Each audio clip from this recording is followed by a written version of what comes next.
Hello दोस्तों, जय माता दी। मेरा और मेरे यस म्यूजिकल ग्रुप में आप सभी का बहुत बहुत स्वागत है। जितने लोग हमारे चैनल से जुड़े हैं सभी को तहे दिल से धन्यवाद है।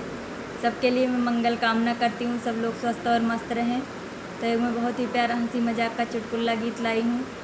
पत्नी क्या कह रही है अपने पति से, आइए सुनाते हैं आप लोगों को। ए जी मिलल जामिनिया सरकारी, बलम तरकारी बोआई दिया हो। मिलल बा जमिनिया सरकारी, बलम तरकारी बोआई दिया हो।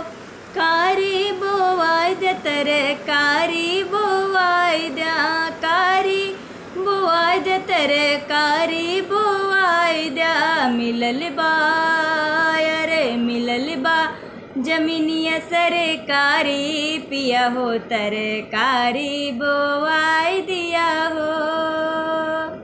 आधे में आलू गोभी बोआई द्या, आधे में आलू और गोभी बोआई द्या। गोभी बोआई द्या पिया, गोभी बोआई द्या। आधा अरे आधा रखब पलिहारी, बलम तरकारी बोआई दिया हो।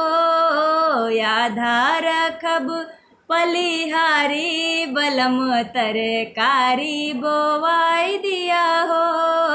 मिलल बा जमीनिया सरकारी, बलम तरकारी बोआई दिया हो।